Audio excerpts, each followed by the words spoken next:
If you've been on a bulking phase and not restricting your calories and gotten pretty fluffy, starting the cut with a 2 to 5 day fast can be a good way to lose some weight fast, with a pretty good ratio of units of suck per weight lost, like Atlas Power Shrugged often says. And if you've gotten tired of stuffing yourself, the first day might actually feel kind of enjoyable, where it doesn't really feel hard until in the evening. Multiple day fasts also potentially have some longevity benefits, and it's kind of an unusual experience, different from conventional dieting, which can be kind of exciting. But where I recommend against multiple day fasting is if you've been trying to lose weight for a while or you're on the leaner side. Around this leanness for me, not eating for a long period of time feels extremely catabolic.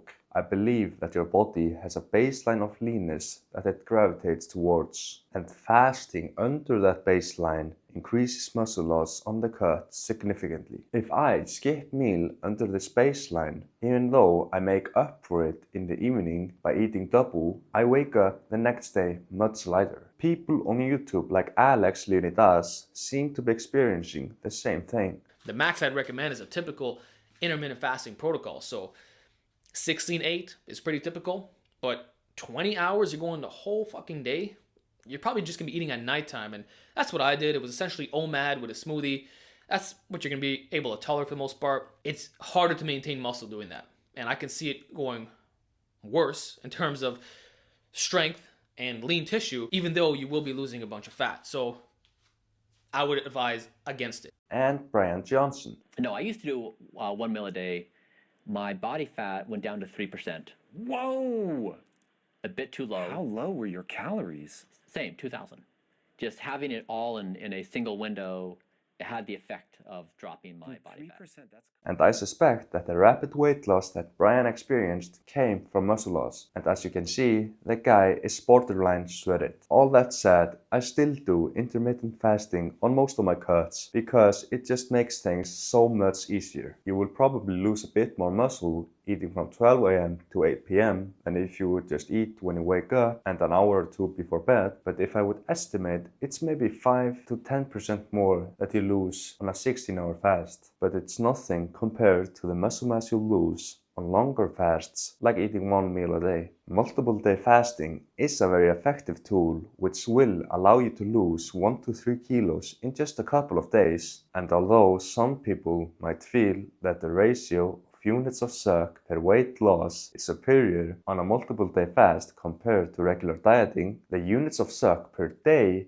will always be higher while multiple day fasting than on a regular diet. Or in normal people terms, a day of fasting will always be harder than a day of conventional dieting. If you prefer multiple day fasting to conventional dieting, or you want to try it, it should be done post-bulk or between periods of maintenance, where you get to rest and recuperate before going into fasting again. If you've been trying to lose weight for a while, draining your willpower for dieting, you're likely in a state of high diet fatigue. Or in simpler terms, it's just being exhausted from restricting yourself from eating tasty foods. Because multiple day fasting is harder per day, you're likely shooting yourself in the foot by going into one with high diet fatigue, and the likelihood of you failing or giving up on the fast extremely high. Whether you have a problem with weight loss or not, you're likely watching this video looking for easier ways to lose weight. And if you're currently struggling on a diet, jumping into a multiple day fast will not be easier than what you're doing right now. It might be that you would have an easier time overall using multiple day fasts to lose weight if you give yourself a week on maintenance now and then try fasting, if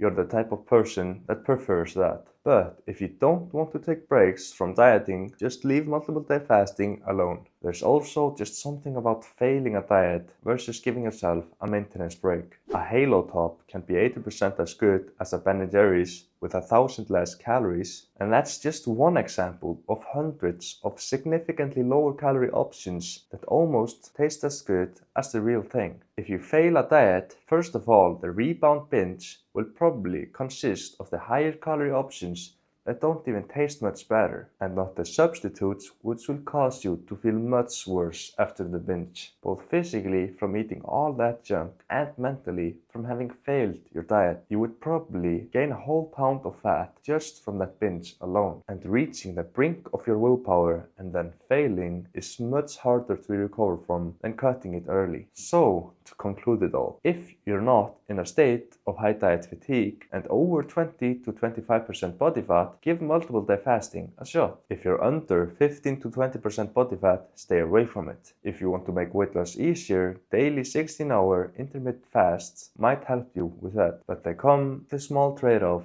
of a minor increase in muscle loss. And if you can't cut out highly tasty foods from your diet, opt for the lower calorie options of those highly tasty foods. This was Natty Viking, and I hope this video will help make weight loss a more enjoyable process for you. Thank you for watching to the very end, and I hope I'll see you in the next one.